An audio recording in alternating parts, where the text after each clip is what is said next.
I'm 80 years old, and there's something I've carried for most of my life that I never truly learned how to say out loud. Not because I didn't feel it, and not because it wasn't real, but because I believed silence made me strong. I grew up in a time when emotions were kept private. You worked hard, you showed up, you paid the bills, and that was supposed to be enough. Love was assumed, gratitude was implied. Pride stayed hidden behind responsibility. For decades, I thought that was maturity. At 80, you start to understand how many words never leave your mouth. You remember conversations that almost happened, moments when you wanted to speak but chose quiet instead. You tell yourself there will be another chance, another dinner, another holiday, another calm moment to say what really matters. I believed that for most of my life. I was wrong. There are things I wish I had said to my father. I wish I had told him that I finally understood him, that I saw how heavy his responsibilities were, how much pressure he carried without complaint, how tired he must have been, even when he pretended he wasn't. Instead, I stayed quiet. I thought understanding him silently was enough. It wasn't. I wish I had told my mother how safe she made everything feel, how her presence alone could calm a room, how the world felt different after she was gone. I never said thank you the way I should have. I assumed she already knew. There are things I wish I had said to my friends. Not the jokes, not the stories we repeated over coffee or beer. The important things. I'm glad you're here. You mattered to me. You made my life better.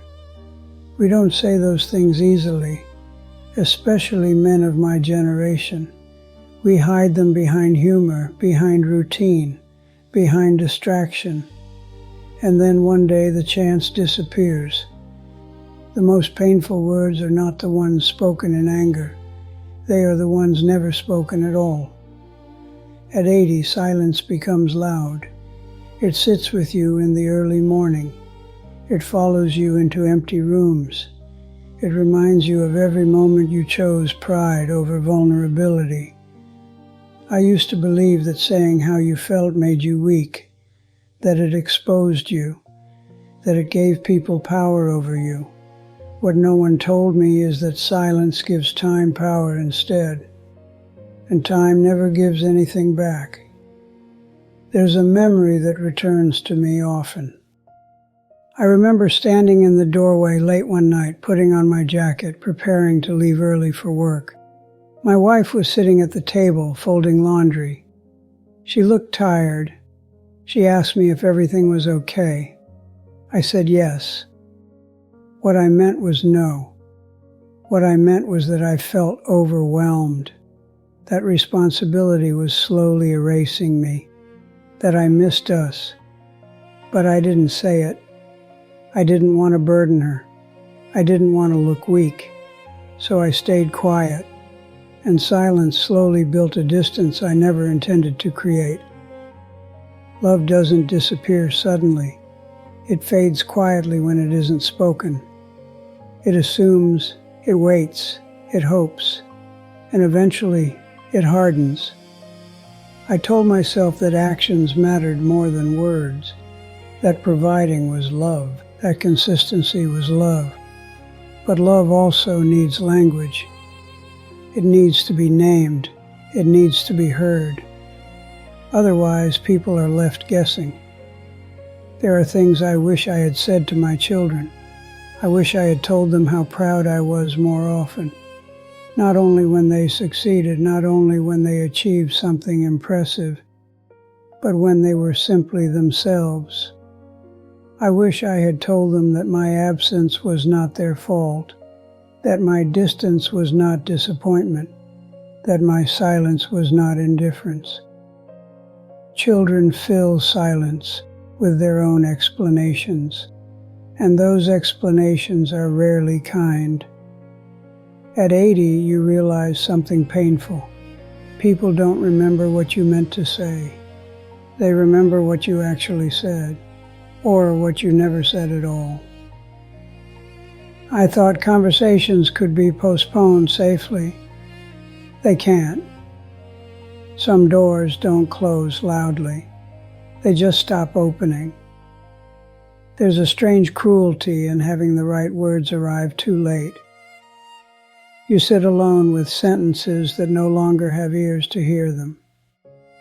At this age, regret isn't dramatic. It's quiet. It shows up in small moments. An empty chair, a song on the radio, a memory that suddenly feels unfinished. I've learned that love left unspoken doesn't disappear. It turns into remorse, and remorse is a heavy thing to carry. If you're listening to this and you still have someone in your life you care about, please understand something. They don't need perfect words. They don't need a speech. They don't need poetry. They need honesty. Say I love you, even if it feels awkward. Say I'm proud of you, even if you think it's obvious. Say I'm sorry, even if time has already passed. Time doesn't heal silence. Words do. I don't share this to make you sad. I share it because I don't want you to learn this the way I did. At 80, you don't wish for more success. You wish for one more honest conversation. If I could go back, I wouldn't protect my pride so carefully. I would protect my relationships instead. I would speak sooner. I would speak softer. I would speak even when my voice shook.